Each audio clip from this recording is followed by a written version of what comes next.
భద్రతా బలగాల లోపమే ఉంది. ఎందుకంటే జమ్మూ కాశ్మీర్ అనేది దాదాపు ఎప్పుడు ఏం జరుగుతుందో తెలియదు కాబట్టి అక్కడ ఆర్మీ బలగాలు ఎక్కువ వందల సంఖ్యలో ఉంటాయి. కానీ అక్కడ 100కు పైగా బుల్లెట్ల వర్షం కురిసింది. గంటన్నర పైగా కాల్పులు జరిపినా కూడా ఆర్మీ అంతలోపు అప్పటి వరకు 30 మంది చనిపోయే వరకు రాకపోవడం ఏంటి అని చెప్పేసి కూడా చాలా మంది క్వశ్చన్ చేశారు. దీనికి ఏం చెప్తారు మేడం? ఇప్పుడు ఎవరిదన్నా బాధ జరిగినప్పుడు మాట్లాడడం తప్పు కాదు. అండ్ ఇంకొకటి, నరేంద్ర మోదీ గారిని మనమందరం ఒక విశ్వ గురువుగా మన దేశానికి ఒక ధైర్యంగా చూస్తున్నప్పుడు అనడం తప్పు లేదు. ఎందుకంటే ప్రతి ఒక్కరి ఇంట్లో కుటుంబ సభ్యులను కోల్పోయారు కాబట్టి ఆ సమయంలో మాట్లాడారు.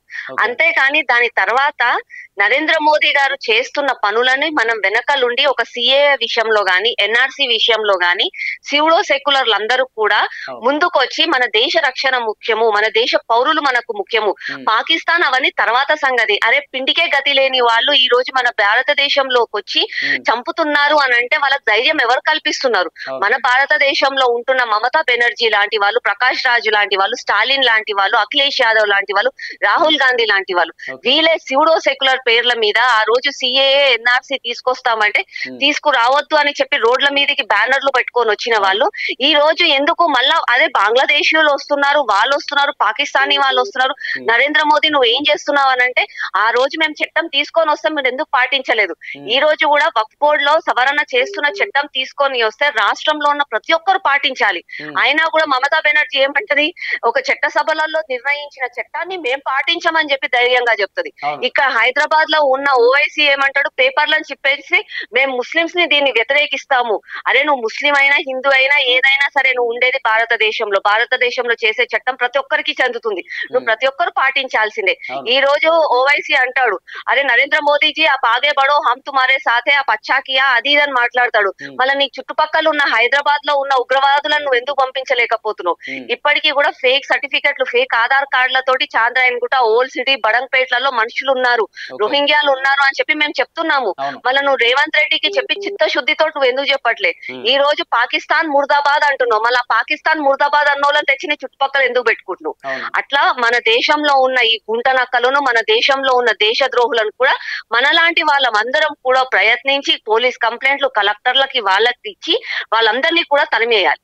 ఓకే, అలాగే మేడం, ఏదైతే ఎంఐఎం సంబంధించినటువంటి అధ్యక్షుడు అసదుద్దీన్ ఓవైసీ గారు నిన్న ఏం చెప్తా ఉన్నారంటే పాకిస్తాన్ ముర్దాబాద్, ఇండియా జిందాబాద్ అని చెప్పేసి కూడా వ్యాఖ్యలు చేసిండు. దీన్ని ఎట్లా చూస్తారు? ఎప్పుడైనా విన్నారా ఈ వ్యాఖ్యలు మీరు? ఇలా మాట్లాడారు. యాక్చువల్ గా అతనికి వ్యతిరేకం అంటే మొత్తము ప్రతి ఒక్కరు వ్యతిరేకస్తులు అయిపోతారు, ఎక్కడ నన్ను బతకనివ్వరేమో అని చెప్పి ఈ రోజు భయంతో పాకిస్తాన్ ముర్దాబాద్ అన్నాడు. మళ్ళీ 70 సంవత్సరాల నుంచి ఎక్కడ పోయింది అలా కుటుంబానికి గాని అలా పార్టీకి గాని? మొన్న రాజ్యాంగబద్ధంగా ఒక ఎంపీగా గెలిచిన తర్వాత ప్రమాణ స్వీకారం రోజు జై పాలిస్తానీ అన్నాడు అదే నోరుతోటి. ఈ రోజు వచ్చి పాకిస్తాన్ ముర్దాబాద్ అంటే అట్లాంటి దొంగలని ఎవరు నమ్ముతారండి? కేవలం ఈ రోజు వ్యతిరేకం అయిపోయింది మొత్తం ప్రపంచం వ్యాప్తంగా. ఇస్లాం అనంటే టెర్రరిజం ఏమో అన్న ఒక భయం అయిపోయింది అని చెప్పి ఈ రోజు ఈయనకి మళ్ళా అతనికి వ్యతిరేకం అయిపోయి వాళ్ళ పార్టీకి ఎక్కడ మొత్తం మనుగడుగు పోతదేమో అని చెప్పి ఈ రోజు పాకిస్తాన్ ముర్దాబాద్, భారత్ జిందాబాద్ అని అంటాడు. ఒకప్పుడు భారత్ మాతాకి జై అనమంటే అనలే అదే నోరు వాళ్ళు. ఇప్పటికీ కూడా మీరు వెళ్ళి అడగండి, ఎంఐఎం వాళ్ళ నోట్లో నుంచి భారత్ మాతాకి జై అని అన్నారు. మళ్ళా అదే భారత్ లో ఉంటూ అదే తిండి తినుకుంటూ అదే నీళ్లు తాగుతారు, కానీ భారత్ మాతాకి జై అన్నారు. మళ్ళా పొద్దున లేస్తే హిందువులకి వ్యతిరేకంగా మాట్లాడతారు. మళ్ళా అదే హిందువులు కట్టే పన్నులతోటి వాళ్ళు ఇవాళ బతుకుతున్నారు ప్రతి ఒక్కరు కూడా. వాళ్ళు నడిచే రోడ్ లో మన రూపాయి ఉంటది, వాళ్ళు వెళ్లే ఎయిర్పోర్ట్ లో మన రూపాయి ఉంటది, వాళ్ళు తినే తిండిలో మన రూపాయి ఉంటది, వాళ్ళు పీల్చే గాలిలో మన రూపాయి ఉంటది, వాళ్ళు ఉండే ఇళ్లలో మన రూపాయి ఉంటది, వాళ్ళు తీసుకునే జీతాలలో మన రూపాయి ఉంటది. ఆ టైంలో తీసుకునేటప్పుడు వాళ్ళకి ఏం బాధ ఉండదు, కానీ అనాలన్నప్పుడు మాత్రం భారత్ మాతాకి జై అని మాత్రం వాళ్ళ నోట్లలో నుంచి రావు అని అంటే ఆ చిత్తశుద్ధి కేవలం అపీస్మెంట్ పాలిటిక్స్. ఇప్పటికైనా కాంగ్రెస్ వాళ్ళు, ఎంఐఎం, ఈ సూడో సెక్యులర్లు అందరూ మానుకోవాలి. అలాగే కొంతమంది ఇప్పటికీ కూడా మా జీవితాలను కోల్పోయినా సరే, నా కుటుంబం లేకున్నా సరే, నా దేశంలో ఉన్న ప్రజలే ముఖ్యం అని చెప్పి బార్డర్లలో పోయి సైనికులు మొత్తం పోరాడుతుంటే ఈ రోజు ఏంటంటే సిపిఐ లీడర్ వాళ్ళందరూ కొంతమంది లోపల ఇక్కడ కూర్చొని ఆ విద్యాశాఖ నుంచి వాళ్ళు మీరు అసలుకి కొట్లాడుతున్నారా, సింధూర్ అంటే అదా, ఆపరేషన్ సింధూర్ అంటే రక్తపాతమా, అసలు కన్నుకి కన్నేనా సమాధానం అంటే ధర్మో రక్షిత రక్షిత, ధర్మానికి ఎవరైనా ఎదురు వస్తే తప్పకుండా మేము చేస్తాం.